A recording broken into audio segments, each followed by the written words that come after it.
Team up with enemies part 2 మామ BR rank ఆడుతా ఉన్నాం మామ. ఇక్కడైతే ఒక ఎనిమికి నెట్ పోయింది, ఇక్కడ కూర్చో ఉన్నాడు పాపం. నెట్ వస్తా పోతా ఉంది. నేనైతే కాసేపు అయితే చూసాను. ఆ తర్వాత ఫిస్ట్ తీసుకొని ఒక బుల్లెట్ కొట్టా, మళ్ళీ కూడా ఇంకొక బుల్లెట్ కొట్టా. నాకెందుకో కిల్ చేయాలని అనిపించలేదు, ఎందుకంటే మనకు కూడా గేమ్ లో కొన్నిసార్లు సిగ్నల్ పోతా ఉంటది. ఆ మూమెంట్ లో ఎవరైనా మనల్ని కొట్టేస్తే భలే బాధేస్తా ఉంటది. అందుకే నేనైతే మనోడిని కొట్లా. సో నేనైతే అతను వదిలేసి ఇటు పక్క లూట్ ఏరుకుంటా ఉన్నాను అనమాట ఇల్లులో. ఇక్కడికి వచ్చి చూస్తే మనోడు ఆన్లైన్ లోకి వచ్చినాడు. నేనైతే టీమ్ అప్ చేశాను. టీమ్ అప్ అయ్యాడు. మనోడికైతే గన్నులు అండ్ మెడికిట్లు అన్ని అయితే ఇచ్చాను. నన్నైతే ఇటు పక్క పిలుస్తా ఉన్నాడు. ఏందబ్బా అని చెప్తే బైక్ ఎక్కమని చెప్తా ఉన్నాడు. మనోడైతే బైక్ ఎక్కాడు, నేనైతే వెనకాలైతే ఎక్కాను. ఇంకైతే పానిచ్చాడు అనమాట. నేరుగా బైక్ వేసుకొని వాళ్ళ టీమేట్స్ దగ్గరికి అయితే తీసుకోబోయాడు. వాళ్ళ స్క్వాడ్ మొత్తం అక్కడ ఉంది. మనోడే అనుకుంటే వాళ్ళ టీం కూడా నాతో టీమ్ అప్ చేశారు మామ. ఒక్కరు కూడా ఒక్క బుల్లెట్ కూడా కొట్టలేదు. సో నేను ఇంకా మా టీం ను కూడా పిలిచేసా. మా టీం కూడా నలుగురు ఇక్కడికి వచ్చేసారు. మేమైతే నలుగురు ఉన్నాం. వీళ్ళైతే ముగ్గురే ఉన్నారు, ఇంకొక ప్లేయర్ అయితే కనిపించలేదు. సో మేము 7 మంది ఫ్రెండ్స్ అయిపోయాం అనమాట. ఇంకా ఇక్కడే ఎమోట్లు వేసుకుంటా కాసేపు ఇంకా ఆడుకుంటా అటు ఇటు తిరుగుతా ఉన్నాము. ఇంతలో ఒక స్క్వాడ్ అయితే వచ్చింది అనమాట, వేరే ఎనిమిది స్క్వాడ్. మేము 7 కలిసి ఆ స్క్వాడ్ ను కూడా కొట్టేసాం. అప్పుడే వాళ్ళ టీమ్ లో ఇంకో ప్లేయర్ కూడా వచ్చేసాడు. ఇప్పుడైతే వాళ్ళ నలుగురు వచ్చేస్తున్నారు అనమాట. ఆ బ్రో కూడా మాతో టీమ్ అప్ చేసాడు. ఇంతలో మా టీమ్ లో ఒక ప్లేయర్ మైక్ ఆన్ చేయలేదు మామ. మా వాడు ఏం చేశాడంటే ఎనిమిస్ ఎదురుగా వస్తే వాళ్ళని కొట్టపోయి టీమ్ అప్ చేసిన వీళ్ళని కొట్టేశాడు. నేనైతే మైక్ ఆన్ చేసి ఇంకా మా వాడిని భయంకరంగా తిట్టేశాను. మా వాడు సారీ బ్రో అని చెప్తా ఉన్నాడు అనమాట. నేనైతే అప్పటికి కూడా వాళ్ళు మా వాడు కొట్టినా సరే మళ్ళీ కూడా టీమ్ అప్ చేశారు మామ. తిరిగి మమ్మల్ని ఒక్క బుల్లెట్ కూడా కొట్టలేదు. ఇంకా లాస్ట్ కి జోన్ కూడా వచ్చేసింది. జోన్ అవుతున్నా సరే వాళ్ళు మమ్మల్ని ఫాలో అవుతా ఉన్నారు. అటు పక్క ఎనిమిస్ ఉన్నారు, వాళ్ళని ఒక పక్క కొట్టుకుంటా వెళ్తా ఉన్నాము. జోన్ అయితే లాస్ట్ కి వచ్చేసింది అనమాట. ఇప్పటికి కూడా వీళ్ళు మాతోనే ఉన్నారు. కానీ ఒక కిల్ ఎక్కుతుంటే ఇక్కడ వేరే ఎనిమి కాడు క్యాంపర్ కాడు నన్ను అయితే కొట్టేశాడు. మా టీమేట్ అయితే నాకు రివైవ్ ఇచ్చేసాడు. నేనైతే మళ్ళీ ల్యాండ్ అయిపోయాను. ఇంతలో మా టీమేట్స్ ని కింద ఒక స్క్వాడ్ అయితే కొట్టేశారు మావ. నేనైతే మళ్ళీ ఆ స్క్వాడ్ దగ్గరే దిగాను అనమాట. వాళ్ళైతే ఫస్ట్ ఒక నాకు చేసా, మళ్ళీ ఇంకొకటి అయితే ఫుల్ డామేజ్ కొట్టా. ఈసారి వాళ్ళిద్దరు రివైవ్ ఇచ్చుకుంటా ఉన్నారు. ప్యాక్ లోకి వెళ్ళి కొట్టాను అనమాట. అప్పటికి చాలా డామేజ్ కొట్టా, కానీ లాస్ట్ కి వాళ్ళు నన్ను కొట్టేశారు. మా టీం అయితే సాడ్లీ వైప్ అవుట్ అయిపోయింది మావ. ఇంతలో మాతో టీమ్ అప్ చేసిన వాళ్ళైతే ఎక్కడున్నారు కూడా కనిపించలేదు. వాళ్ళు కూడా అవుట్ అయిపోయినట్టున్నారు. సో ఫైనల్లీ నేను ఈ మ్యాచ్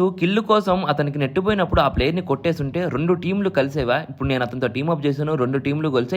ఈ మ్యాచ్ ఒక మెమరీగా ఉండిపోద్ది. లిటరల్ గా చెప్తున్నామో, ఒక మంచి స్క్వాడ్ తో టీమ్ అప్ చేసాం. మేము వాళ్ళకి ఫ్రెండ్ రిక్వెస్ట్ పెడదాం అనుకుంటే 2 స్క్వాడ్లు మధ్యలోనే అవుట్ అయిపోయాం. లాస్ట్ వరకు ఉండలేదన్నమాట. బ్యాక్ వచ్చి కూడా చూసి రిక్వెస్ట్ అయితే పెట్టలేకపోయాం. ఒకవేళ ఈ వీడియో వాళ్ళ దాకా వెళ్తే అదే చాలు మామ, మేమైతే వాళ్ళతో ఆడగలుగుతాం. ఎందుకంటే నేను ఒక్కడే కాదు మామ, మా టీం మొత్తం ఆడుతున్నారు. ఆ స్క్వాడ్ భలే స్క్వాడ్ రా, వాళ్ళతో మళ్ళీ ఆడాలని చెప్పి. సో చూద్దాం ఈ వీడియో వాళ్ళ దాకా చేరుతుందో లేదో అని చెప్పి. అండ్ ఇలాంటి వీడియోస్ మీరు డైలీ చూడాలి అనుకుంటే ఇప్పుడే ఈ షార్ట్ కి లైక్ చేసి మన ఛానల్ ని సబ్స్క్రైబ్ చేసుకోండి.